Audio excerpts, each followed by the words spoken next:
وہ کہتے جا اللہ ان کو آگ میں ڈال دے. انہوں نے نہ مجھے دیکھا، نہ میرا گھر دیکھا، نہ میرے پیٹ پہ پتھر دیکھے، نہ میرا راتوں کو تڑپنا دیکھا، نہ میرا مچلنا رونا دیکھا، نہ احد میں ٹوٹے دانت دیکھے، نہ طائف میں بکھرا خون دیکھا، نہ کربلا میں اولاد کے سر نیزوں پہ چڑھے دیکھے. دفعہ دور کر دے میری آنکھوں سے، میں قربان جاؤں اس نبی رحمت پر. کہہ رہے ہیں یا اللہ میری امت، یا اللہ میری امت، یا اللہ میری امت، یا اللہ میری امت. نہ یہاں بھلایا نہ وہاں بھلایا. آپ کے لیے ممبر آئے گا، میرے حبیب بیٹھو، تو آپ کہیں گے اب مجھے خیال آئے گا اگر میں بیٹھا تو یہ مجھے لے کے جنت میں نہ چلا جائے. اور اللہ کہہ رہا بیٹھو تو میں کیا کروں گا؟ میں خود زمین پہ کھڑا رہوں گا، ممبر پہ ہاتھ رکھ دوں گا. کہ اللہ تیری مان لی، میں ہاتھ رکھا ہوا ہے، لیکن میں بیٹھوں گا نہیں کہ میں اپنی امت کا آخری حساب کروا کے ہی جاؤں گا، ایسے نہیں جاؤں گا. آؤ بھائی، ہمارا نیا سال ہمارا سال تو محرم سے شروع ہوتا ہے. ویسے تو جنوری بھی اللہ کا، محرم بھی اللہ کا. سورج اللہ نے بنایا تو جنوری فروری بھی اللہ کا، اور چاند اللہ نے بنایا تو محرم ربیع الاول بھی اللہ تعالیٰ کا. دونوں ہی اللہ کے ہیں. کسی نے یہ لے لیا، کسی نے وہ لے لیا. ہم نے چونکہ چاند کا کیلنڈر بنایا تو ہمارا تو اب سال شروع ہو رہا ہے. ہمارا تو نیو ایئر اب ہے. ہمارا نیو ایئر رونے سے شروع ہوتا ہے.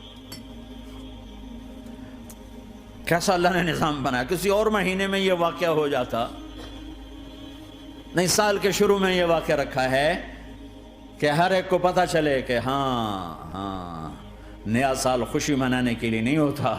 نیا سال آخرت کی تیاری کے لیے ہوتا ہے. کہ ایک سال چلا گیا، ایک سال اور زندگی سے نکل گیا، او بھئی جلدی سے اللہ کو راضی کرنے کو، کوئی کام کرنے کو، توبہ کرنے کو، اللہ کو راضی کر لیں.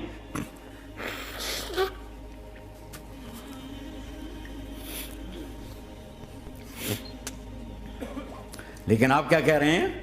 یا رب امتی امتی، یا رب امتی امتی، یا اللہ میری امت، یا اللہ میری امت، یا اللہ میری امت. اور ایسی شفقت و محبت آپ کہیں گے یا اللہ یہ میری امت کا حساب میرے حوالے کر، میں لوں گا، تو نہ لے، میں لوں گا. تو اللہ تعالیٰ فرمائیں گے آپ کیوں لینا چاہتے ہیں؟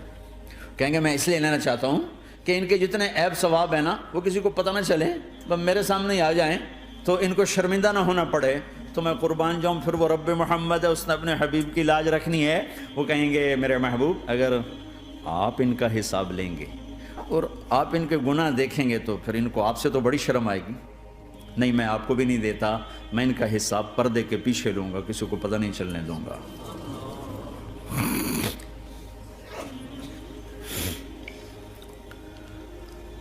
اتنی بڑی ہستی، اور آگے دیکھو طائف میں پتھر پڑ رہے ہیں اور ہر قدم پہ پتھر پڑتے.